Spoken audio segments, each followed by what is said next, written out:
People say things in anger in life. You know what some people do that say abusive things in anger? Then 2 hours later, they pretend like it never happened. Right? You're the worst thing that ever happened to me. I can't believe I have lived with you. I used to be happy before I met you. You're the reason I'm sick. You're the reason everything's gone bad, etc., etc. I hate you so much. You're the worst mistake of my life. And then 2 hours later, hey, you want to go for ice cream? Hey, what are we doing tonight? Hey, did you get the tickets yet?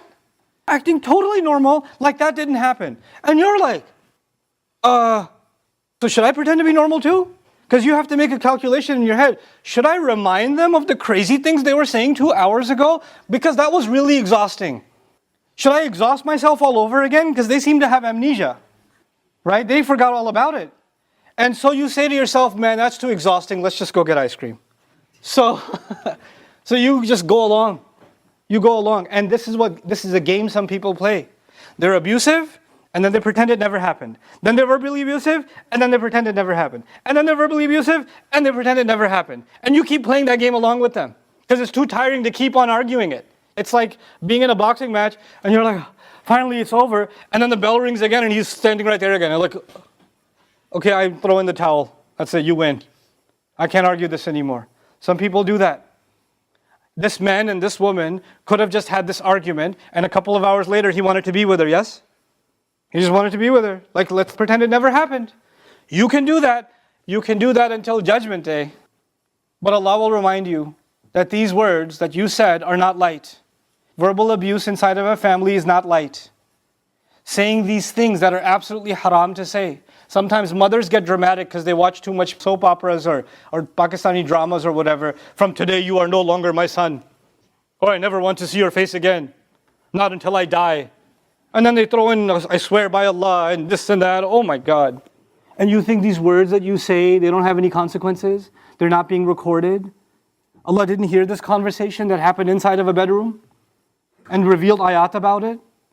Because when you get to pretend that you never said it, and that you made the other person force amnesia on the other person also, Allah doesn't forget. Allah will hold to account. And Allah's verdict on especially taking family relationships and making verbal abuse okay inside family relationships is very harsh. It's not a small thing.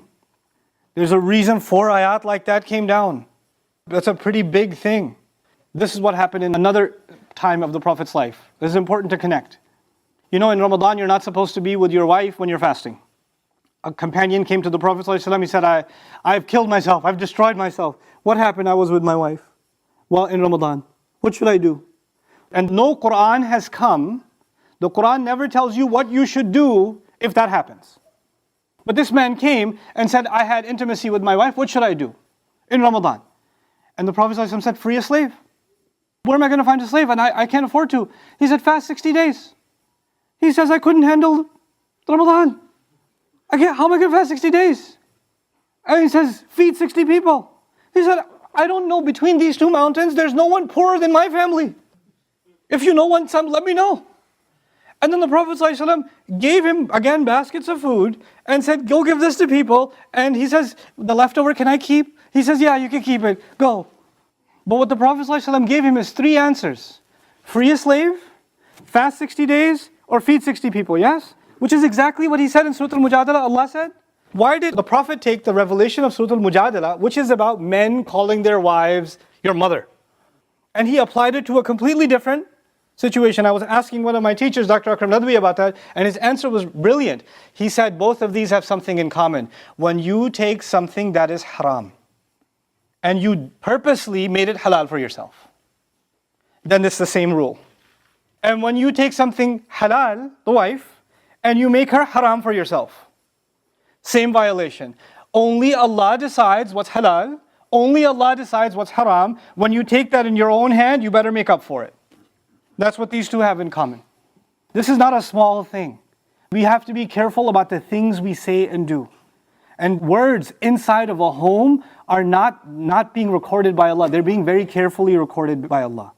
قَدْ سَمِعَ اللَّهُ قَوْلَ الَّتِي تُجَادِلُكَ فِي زَوْجِهَا. The word of this woman, not even when she came to argue with the Prophet ﷺ, from way back when.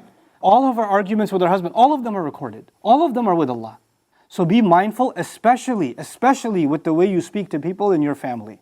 especially with them. We are the nicest when we meet strangers. Assalamu alaikum, how are you? MashaAllah, Alhamdulillah. Then you get in the car with your wife and kids, or your husband, or your siblings, and you're like, the face changes, the tone changes, the words change, the attitude changes. The Prophet ﷺ says, the best of you are the best to your families. Most of us are the worst to our families. We're the best to everybody else. We look great to everybody else. We're the worst to our own families. Worst to our own spouses. Husbands to wives, wives to husbands. This is how we have forgotten Allah's book.